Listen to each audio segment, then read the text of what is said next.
Alright, Fair Economics channel video. Hey! Yeah, I'm always so excited. Yeah, bring you all this enthusiasm.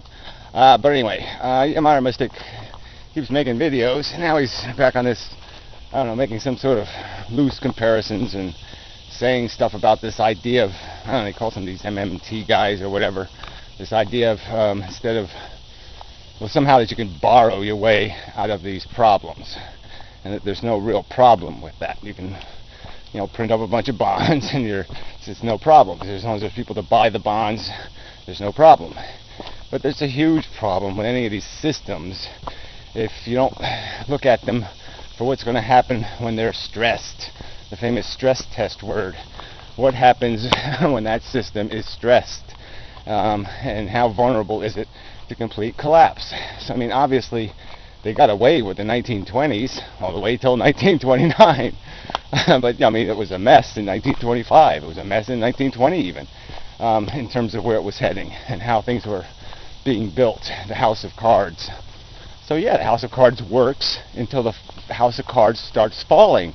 And then none of it works. Every little piece of it turns into crap. And so that's the point. And the point is we have extended ownership title to trillions of dollars worth of things that don't exist. Number one, they only can exist in the long future, and we've done it in a circumstance where the long future has to go on a huge diet, so there's not going to be any room for these payoffs, for these returns on the future, because the oil boom is over and the population crisis is upon us, and it's over. Okay, it's going to be lean years, and in lean years you can't pay rent on everything you own, and that's what we're down to.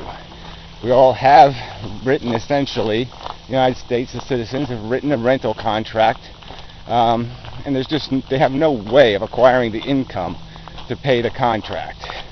And so, yes, the United States won't default on its bonds. That won't be the way it collapses. It will print money. And it's already doing it.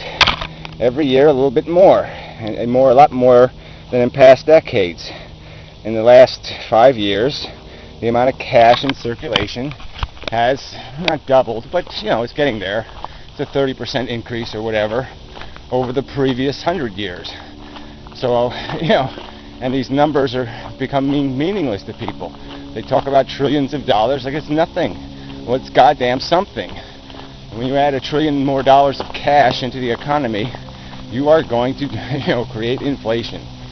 And again, I'll argue that the collapse is going to be in the form of you've got whatever, $80 trillion, $50 trillion worth of IOUs out there.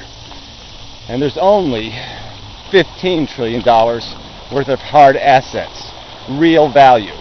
The rest of the value that those IOUs are written on is stuff like my work today, or my work a year from now, or the value of a city street in 2020, or some other kind of nonsense. They're all written on things that don't exist. So there's only these 15 trillion in hard assets, and there's 50 trillion of statements saying I own that amount. And so that's the problem. And so when all these people that are holding these IOUs start trying to figure out, well, what am I going to own? I can't own Europe, the euro. That's crap. So maybe that one's going to crash first, and people start running out of that stuff. But they're not going to feel great running to something that's denominated in dollars, because they know the United States government is bankrupt, that the only way they're going to be able to pay their bills, to keep their nursing homes running, and their healthcare industrial complex running, and their military industrial complex running, is they're going to have to start just paying people in cash. It's that simple. They won't be able to issue bonds. So in some sense, a smart rich man is going to be in the catbird seat, because if he picks right, if he picks the last survivor right, he's going to win big. But it's going to be dicey. figuring out which currency is going to be the least destructible, and it's probably not going to be the USA or Europe. It will probably be something in Asia or in the third world, where your money will be more secure, where it will actually retain its value as a currency. But even more direct, I mean, if I was, whoever, Rockenberg, I'd be looking for commodities to own, get a commodity at a good price. And so commodity prices will eventually shoot up. The hard assets, if you own food production, energy production, how you doing? That's the place that, the future is going to still need food and energy. Those are going to be semi-solid investments in the future, because the rest of this stuff is going to start turning to shit.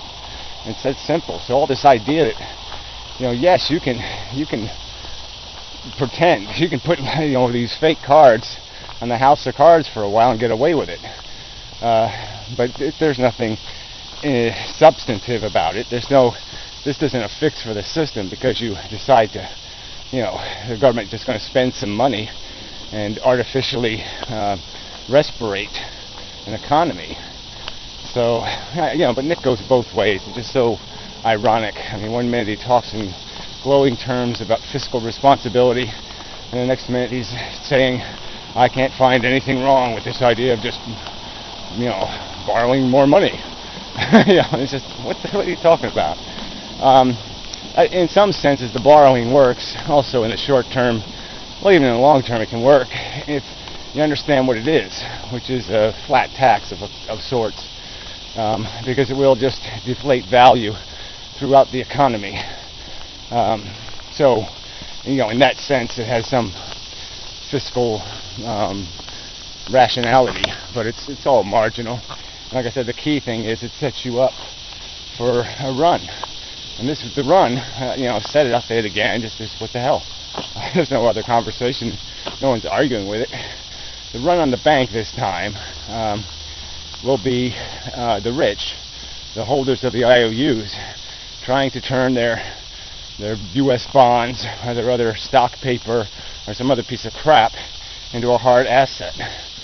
And it'll be a different kind of run, but it'll be the same kind of disaster.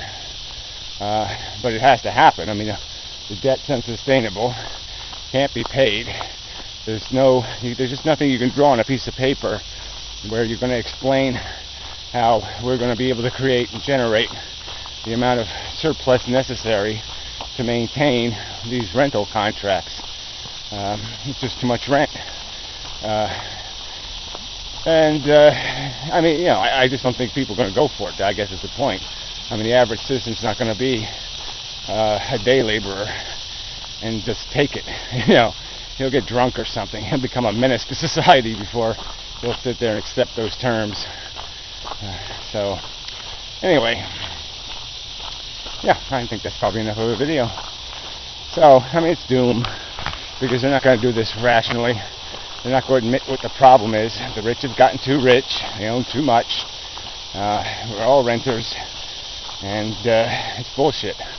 We deserve a new start because the game has been broken. It's corrupted. It's been horsed to pieces. It's got all kinds of dirt and friction and old grease, old hard grease stuck in it. And the whole thing needs a good cleaning with some kerosene. And and we're either going to do that the hard way, or we can do it the deliberate, sensible, graceful way. But the obvious, we will choose chaos, because human beings just can't seem to do anything reasonably. And I guess that's part of it. I have to argue is my own failures. I mean, the stuff I argue for seems so obvious to me. I should be able to convey the simple logic to other people. And it shouldn't. I mean, there's the video. I mean, it's explained it. It's too much debt. People can't understand how that can happen over time in the system. The people keep acquiring surplus IOUs stating they own something. Their empires get bigger and bigger and bigger, and then all the citizens are turned into serfs. They can't understand that syndrome, and they can't understand that when you owe your federal government $200,000, you are a friggin' serf. You know, you've been owned, you know, flat out. Come on. It's not that hard to understand. And there's only one solution, and that is to unravel some of this and take some of the money back. That's simple. Some of the IOUs have to be thrown out. The chaos is going to burn them anyway. Okay? I mean, when the disaster strikes, half the rich are going to have to go without. So why don't we just do it right instead of doing it sloppy and wrong? Damn it. Anyway, now it's enough of a video. Thank you very much. Till next time. Blah, blah, blah, blah, blah, blah. And such.